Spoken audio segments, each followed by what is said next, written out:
Our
second podcast in a series, American Dream.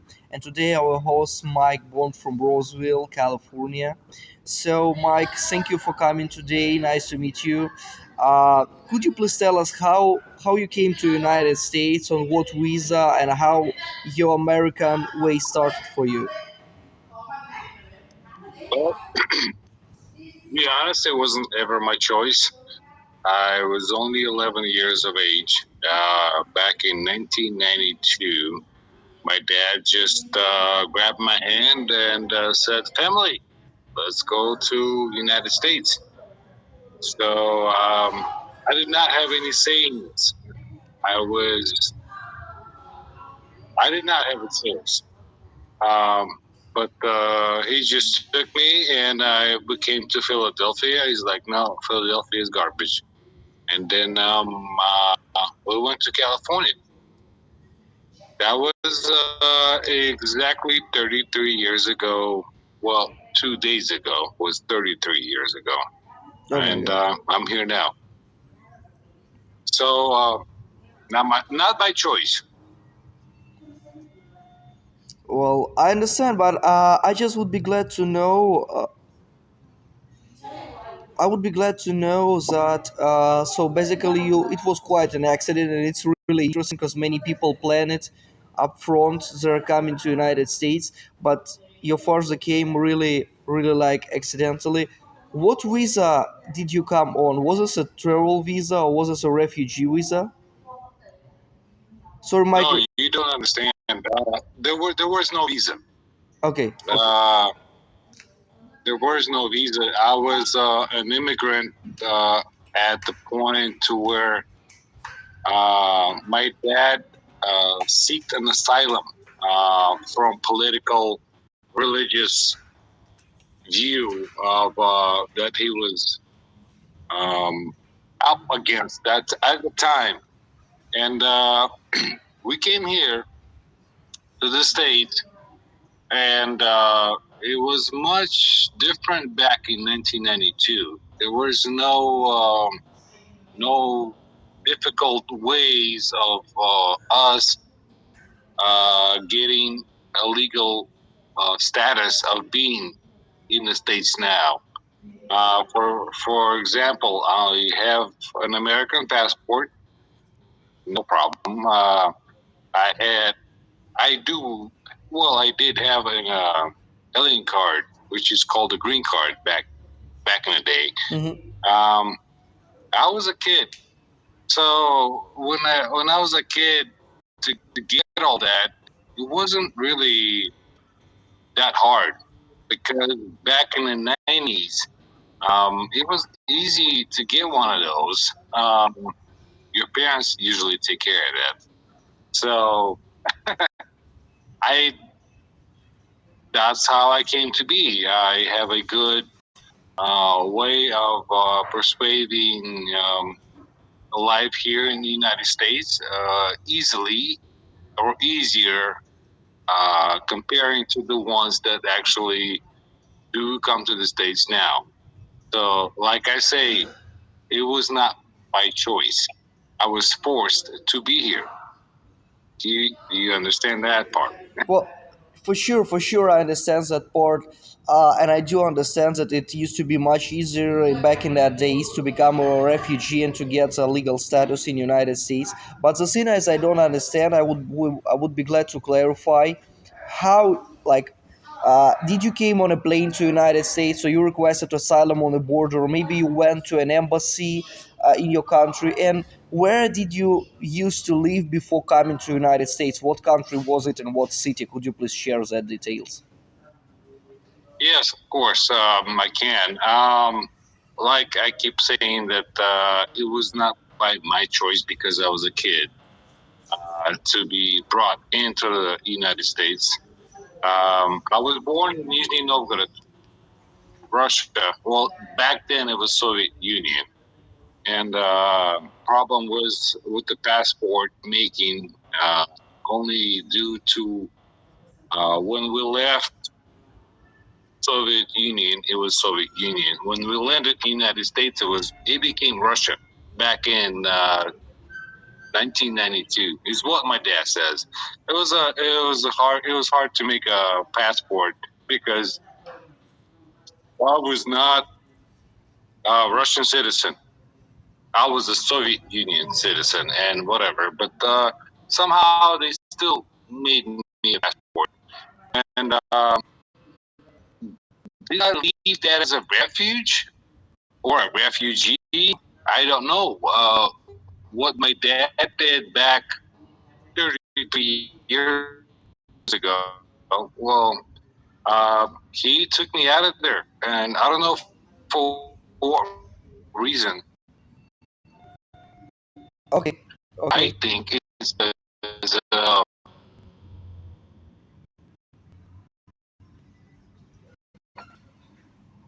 religious and political purposes. mm, Go ahead. got you. I got you. The thing is, like, This is I'm, I can hear you. Everything is okay. Everything is all right. I'm just thinking. Mm, this is like thinking about is okay. I got that it was difficult to get a Soviet pass, a Soviet Union, and few people received it, back in times. But uh, like, I'm still trying to figure out how did you get to United States. How did you put your feet on American land without refugees?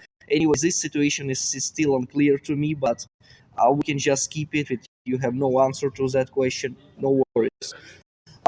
Okay, let's just go back to the. I think yours. wait, wait. Yeah, yeah.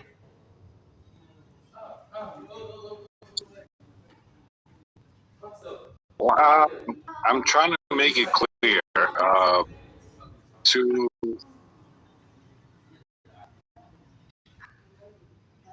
for you to understand that I did not have a visa. Okay. Uh, visa. Sorry, English, please, if you don't mind. Yeah. So whenever the time came, sorry, I can hear myself going back and forth. Something going on with the video is back and forth. Um, I did not get acquire a visa. It was like political asylum or something. My dad did back in the 90s, and I got here. So it was not by it was my choice, to be honest. Can you hear me? Yeah, yeah, I can. I'm just was waiting for time to think to reply. Anyway, now it's clear. Now it's clear. I suppose your father went to American embassy in Moscow, and then he requested asylum there, and then he was granted a permit to enter to United States, kind of travel authorization. Because like my previous podcaster was like. about to tell me the same story. It was like almost the time you did it. It was like they came to embassy in Moscow, they requested asylum, and they went to the United States. Okay, okay. Let's go to the topics that you mentioned while our private talk on Facebook. You told that you came as a Soviet Union citizen in 1992. Mr. Navorsky, your country was annexed from the inside. The Republic of Krakosia is under new leadership. Krakosia. Krakosia. Krakosia. Right. I don't think he gets it. Okay. Look, imagine that these potato chips are Krakosia, okay? Krakosia. Krakosia. Yes. Krakosia. Okay. Okay. So the potato chips are Krakosia. Okay. Okay. And this apple, Big apple. Big apple. the big apple, represents the Liberty Rebels. Okay. No more Krakosia.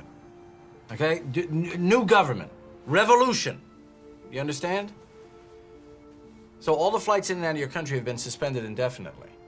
And the new government has sealed all the borders, which means that your passport and visa are no longer valid. So currently, you are a citizen of nowhere. And like Tom Hanks in his famous film Terminal, you had a passport change like from USSR to Russia, Russian Federation. So your passport was not valid because this country no longer existed, and you had problems with that. So, could you please tell us more about it? When you came, it was a Soviet Union, then you had problems because there was a Russia. Tell us more about it, please. Well, yes, because my my passport did not exist at the time when I left Russia, and when I came here, I wanted to go visit Russia again, and I couldn't because well, I needed the Russian passport. So problem started.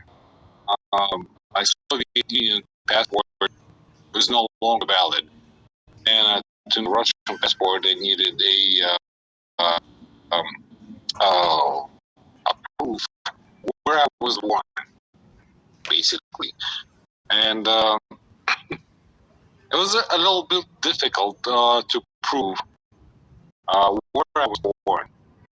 But eventually, I did it because I had the proof of citizenship in Russia, and back and forth with all the paperwork. Eventually, I acquired the Russian passport, and now I have a Russian passport, and obviously American on it.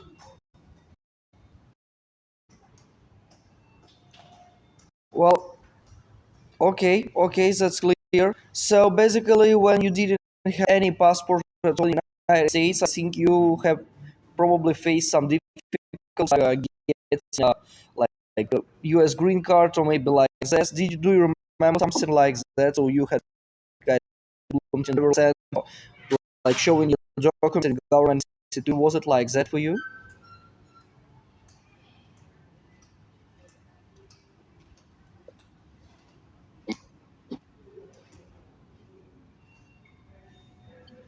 Mm, no, United States, and I got a green card first, and then I went through and got a got an American passport, Okay, which we should have gotten regular. No, it was not difficult. okay. Um, let's talk about more about you and your father. Initially, you told me that you came to Philadelphia. It's now with Garbage, according to your words. Now you're living in Roseville, California. Could you please tell us more about your past on the United States? What were your first steps when you came there? What job your father picked up? What school did you went on? So please comment about this. How was your way? How did your way started in the United States?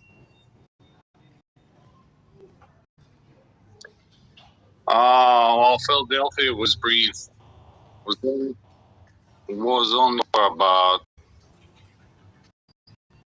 one day, Dad said, "No, it's cool. Let's get there." And we went to get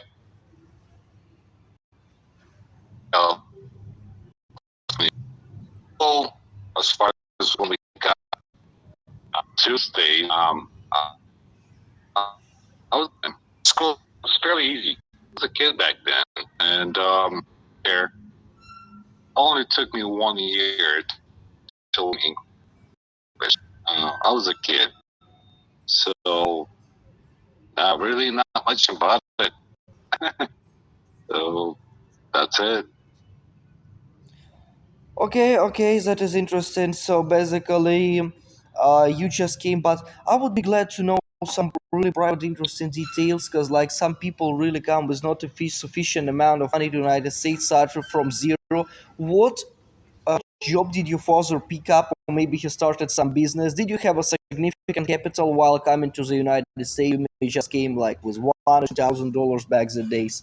This could be really interesting to hear to new immigrants, for those who are planning maybe to go to United States now, or maybe compare all back time. So could you tell us more about that? Of course, I can tell you about that because I had no, I was a kid. I was 11 years of age. Um, like a deep thing. But right now, I have a trucking business at the moment, and I have employees that drive. I keep hearing myself. I don't know what's going on with the video.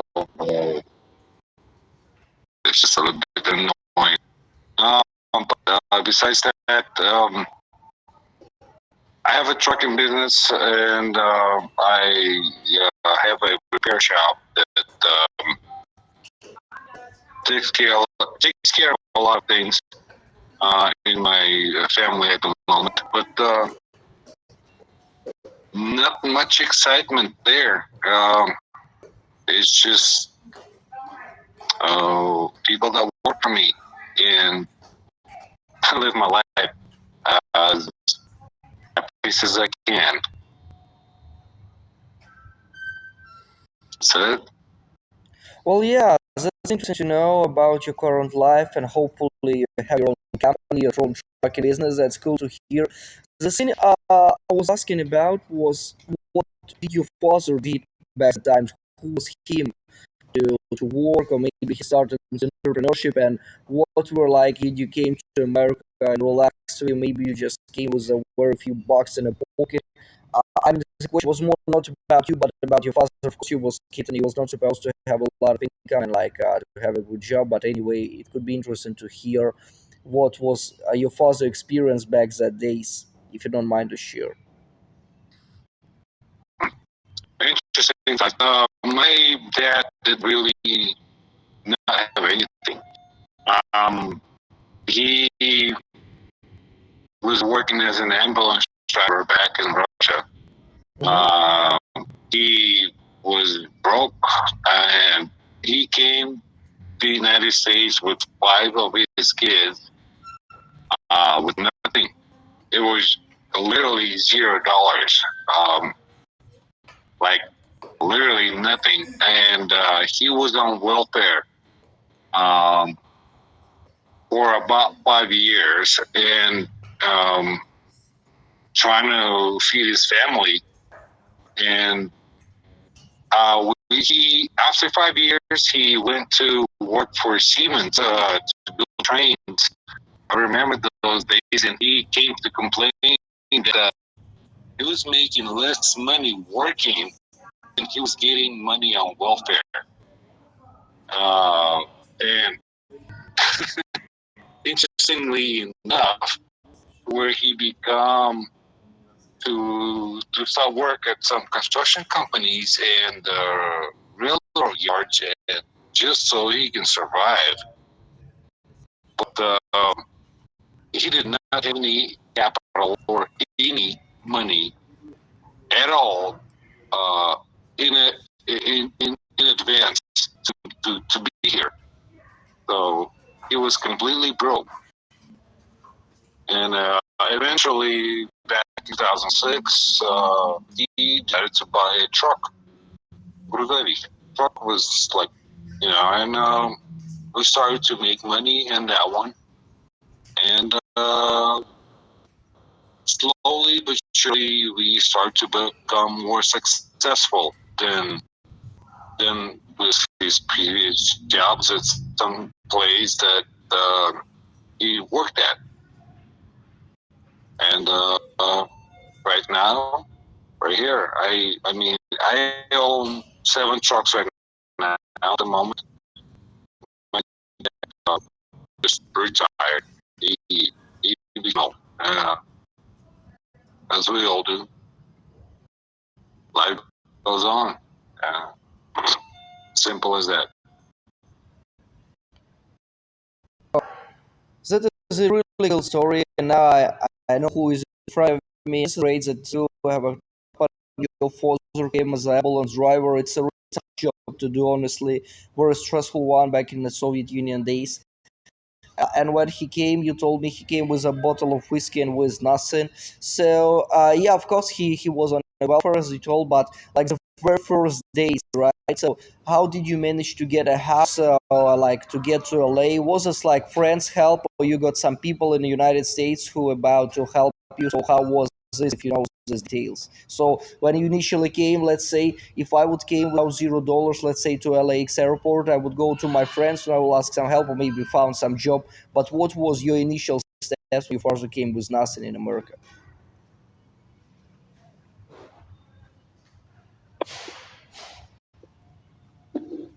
Well, honestly, I do not have a trouble going into the United States or out. It's fairly easy for me because, um, well, I have a legal status here, and you keep questioning about if it was hard for me to be here. No, it was not. My dad kind of like took care of it all back in the 90s. So that's why I had this conversation about you. Understand that I live here most of my life. I live here for 33 years now, and I do not have that problem of go back and forth to another country. I'm here, and because I'm here, long ago when my dad took care of it, it's like I own 2 greatest passports in the world. I have the Russian passport and I have the American passport. I can go to literally any country I want. And who did that for me? It was basically my father. It was not me. I was the child when he brought me here. So for me, I don't have a difficulty of traveling or having the passport or having the citizenship of this country at the moment. That's all I want to say. Yeah, for sure. The question was not basically about difficulties of yours, because you was back a kid at the time, and your dad is a cool guy. He's a top guy who did everything for your family. I appreciate him. The question was more about your first steps in the United States. So maybe like some friends help you with a housing for the first time and with some initial jobs. I don't know. That was I was asking about. But anyway, okay, let's keep about this topic. I think anyways, if everything is figured out, you live amazing life. So yeah. Um. Okay, let's talk more about the today days, not about the past days. Let's talk about America now. How do you feel living in United States now? Maybe you wanna like something was used to be better in the past and now it's worse in America now, or maybe something that you like about this country. So tell us more about what you like, what you don't like in the United States. Um, that's an interesting thought. I like pretty much a lot about the United States, especially now, uh, because our President Trump made a lot good. He made a lot of good in the last 2 weeks. He became president, and before that, honestly, I cannot compare my life to to any other person of where they live, how they live, except by the screen that I see on my news feed. For example, like Sudan. They're so poor and they're so broken. They just have barely any food to eat, and that saddens me. But for me, um, in this country, to live here, I believe it's a privilege, and I love it. I love it to a point to where it really is easier. I think it's easier comparing to other people, I guess. No, well, compared to the screen that I see on the daily news, um, saying how bad it is somewhere else, or like, you know, Africa, Sudan, or some other country, or whatever. But to me, at this point, at this time of life, I feel like I have a privilege, and I am privileged because of my dad that just took me out of that Soviet Union and made the life better for me. And um, like I keep saying, it's not by choice. I did not have a say in it. It just took me and said, you know what, you'll be better in this country. And that's basically it. Just, yeah. Well, okay, that sounds pretty reasonable. Let's just now talk about like your future plans for life, like in America, and like at all. Do you plan to stay in the United States? Do you see like all your future life till the end of your life in the United States? So maybe you plan to travel back to Russia, or maybe to another country. Could you please comment on that? Yes, I do plan. I do plan to go visit Russia, and well, I do have cousins over there that really would love me to visit one day. Problem is, my wife would not let me go. So she's from Uzbekistan, and she says that no way, Mike, you will be drafted into this war. I keep telling her that I am not. I did not serve in the army, and I can't. I can't go to Russia by going to war if any means. He's like, no, do not. So I am how do you say, I love my wife. And I allow this, I do respect her opinion, and I will not until everything. But Russia, I'd love to visit Russia, to be there at the moment,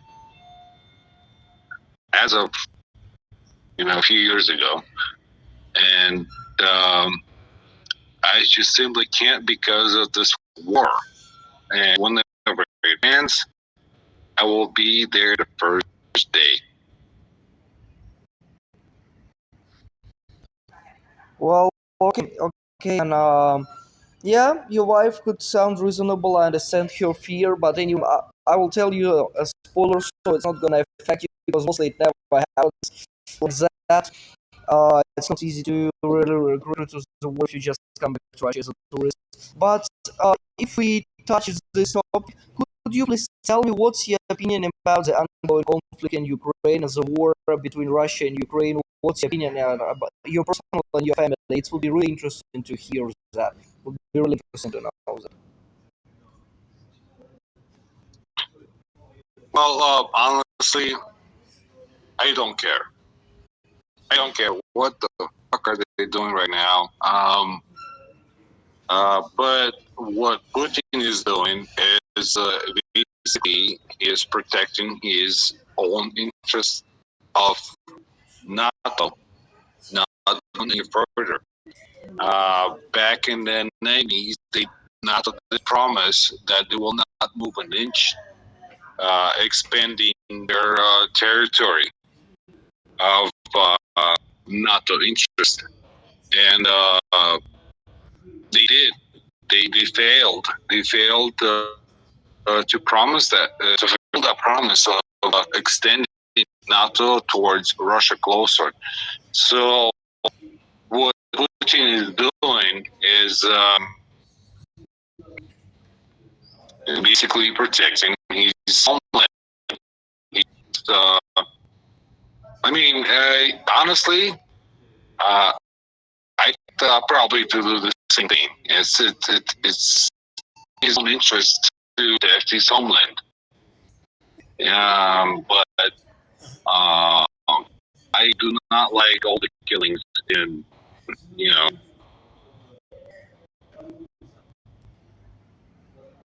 because of that. People kill.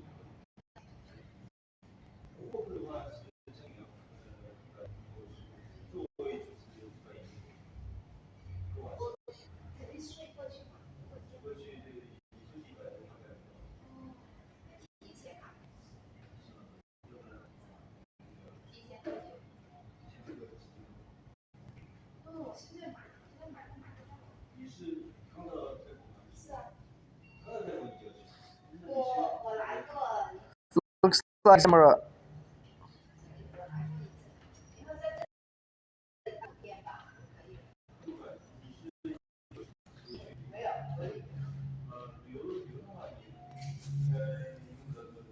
It looks like camera got stuck. But it's okay. It's okay now. I got your reply, and mostly it's clear. Um, I would say another. I would ask you another question because this is really interesting coming from a discussion that was used to be. I you while taking you to United States. Do you feel sad for that? Do you feel the like kind of regret that you was taken out of your Soviet Union? You was not given a choice. You would prefer to stay in the Soviet Union if you were given a choice. Now, back in that days when you was 11, would you choose to stay in Russia? Because like it feels like you kind of regret that you was taken out to America.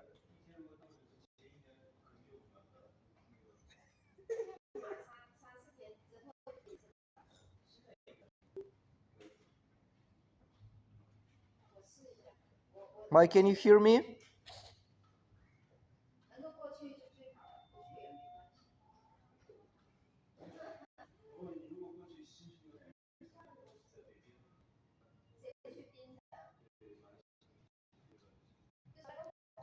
Hi, Mike. Is there any connection? Can you hear me? I cannot hear you at all.